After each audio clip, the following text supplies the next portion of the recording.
كل العراقيين يردون يعرفون الحصة اللي وديناها للبنان كوجبة غذائية كانت تتضمن، هل الحصة اللي ودتها الحكومة العراقية للبنان نفس الحصة اللي وزعوها للشعب العراقي لو لا؟ هذا الفضول ظلينا نبحث عنه أيام كثيرة وردنا نعرف ايش تتضمن هاي الحصة، لحد ما صارت إثارة قضية فساد تجاه المساعدات الرايحة للبنان وتحقيق من الدولة، وانتشرت على مواقع التواصل الاجتماعي، ومن ضمنها الصحفي المشهور ستيفن نبيل مشكورا نشر الأوراق الخاصة بالقضية وقضية المساعدات. فأنا يهمني منها رد تعرف انه المساعدات ايش تتضمن، او السله اللي وزعوها للبنانيين ايش تتضمن، مثل يعطوها بالحصه التموينيه للعراقيين.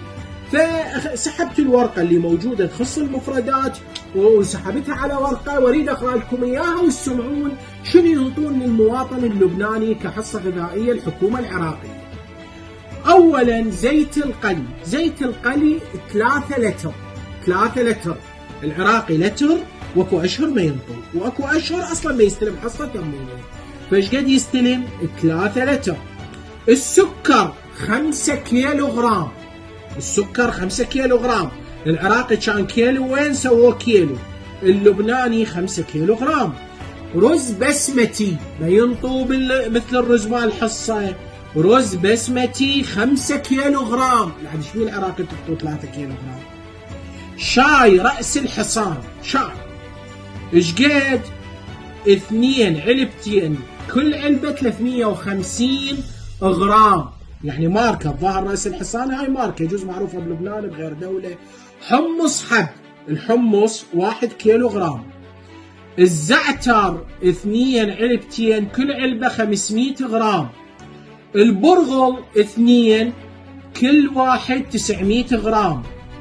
عندنا عدس أحمر 2، كل واحد 900 غرام. عندنا حمص مجروش 1 900 غرام. فاصوليا وحدة 900 غرام. ملح 1 700 غرام. شعرية 2، كل وحدة 500 غرام. معكرونة 3، كل وحدة 500 غرام. حلاوة 2، كل وحدة 400 غرام. طحينة، تعرفون دازيه اللبناني يسموها طحينة راشي، يعني 1 أبو 400 غرام. جبن مثلثات 2، كل واحد 8 قطع. جبن مطبوخ 1 أبو 300 غرام. جبن سميتس 1 300 غرام، ما نعرف هذا سميتس. فول معلب 3، كل واحد 400 غرام. حمص معلب ما شاء الله الحمص مكثرينهم 3 أبو 400 غرام. حمص بطحينة 2 أبو 400 غرام. بازلاء معلبات 2 أبو 400 غرام. رب البندورة، استغفر الله شنو هذا رب البندورة، 2 أبو 400 غرام. رب البندورة ما هذا جزء نوع من أنواع المعجون. مارتديلا التغذية 3، أم 900 أو 600 ما مبينة يعني.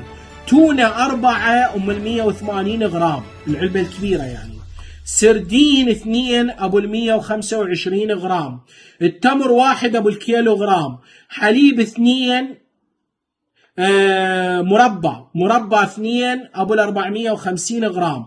حليب 1 أبو 900 غرام. طحين 1 أبو 900 غرام. يعني ليش هيك ظالميهم بالطحين؟ الطحين بس 900 غرام. لعب العراقي ليش ما تعطوه هيك حصة؟ هذا نطالب احنا كشعب عراقي، هذا اللي سوق الحصه مال لبنان، خلوا يستورد الحصه مال العراقيين، لان عنده ذوق مالت الله. الحصه لا تعطوها العراقيين بعد ما نطلع للشغل. وبالتوفيق للشعب اللبناني، ونطالب انه يعطونا جناسي لبنانيه ويعاملونا كمواطنين لبنانيين، ما نريد مواطنين عراقيين، عم يعتبرونا لبنانيين. يعني ما شاء الله هاي الحصه يعني ما مره علينا، يعني حتى بالاحلام نستحي نحلم بيه. وبالتوفيق للشعب العراقي، وبالتوفيق للحكومة العراقية.